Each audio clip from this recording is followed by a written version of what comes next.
मैं कौन हूँ, कहाँ से आया हूँ, मुझे क्या करना है, ये बच्चे की समझ में आना चाहिए।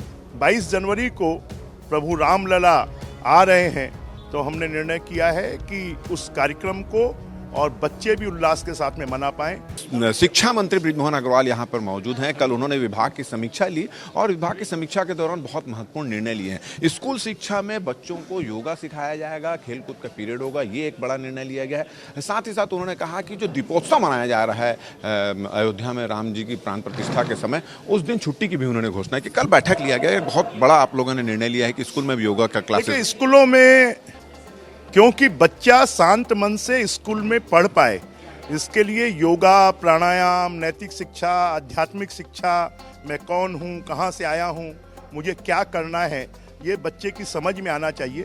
और इसके लिए हमने निर्णय किया है कि आने वाले सत्र से, चाहे वो निजी स्कूल हों, चाहे वो सरकारी स्कूल हों, सभी स्कूलों में इस प्रकार की शिक्षा दी जाए। इसके साथ में 22 जनवरी को प्रभु रामलला आ रहे हैं और अयोध्या में विराजमान हो रहे हैं, तो हमने निर्णय किया है कि उस कार्यक्रम को और बच्चे भी उल्लास के साथ में मना पाएं। इसके लिए 22 जनवरी को स्कूल और कॉलेजों में छुट्टी होगी। पिछली सरकार ने राम वनगमन पथ बनाया था, उसके कॉरिडोर में भी कुछ परिवर्तन करना चाह रहे हैं आप लोग? नहीं, हम कोई परिवर्तन नहीं है, जो वास्तविक प्रभु राम वनगमन मार्ग है।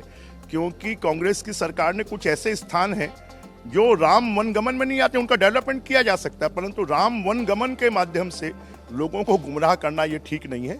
तो उसके ऊपर में राष्ट्रीय स्तर पर जो राम वनगमन पथ को चिन्हित किया गया है, उसके अनुसार हम उसमें निर्णय करेंगे। ये थे शिक्षा मंत्री और संस्कृति पर्यटन मंत्री। उन्होंने कहा है कि स्कूलों में बच्चों को जागरूक करने के लिए बच्चे चैतन्य रहें और उनमें एक आध्यात्म का भी ज्ञान हो, उसके लिए एक योगा का पीरियड जो सुबह वो रखने का कहा है, एक अनिवार्य रूप से कहा है। इसमें प्राइवेट स्कूलों को भी शामिल किया जाएगा। इसके अलावा खेलकूद का भी पीरियड रहेगा। साथ ही साथ उन्होंने एक घोषणा की, बड़ी घोषणा की कि छत्तीसगढ़ के सभी स्कूलों कॉलेजों में 22 तारीख को, जब अयोध्या में रामलला की मंदिर की प्राण प्रतिष्ठा होने, उस दिन छुट्टी होगी। और साथ ही साथ उन्होंने ये भी कहा है कि जो राम वनगमन का एक कॉरिडोर बनाया गया था, उसमें भी चर्चा करके जो वास्तविक जो कॉरिडोर है उसको यहाँ पर लागू किया जाएगा। कैमरामैन नरेंद्र मार्कंडे के साथ राजेश मिश्रा, IBC 24 रायपुर।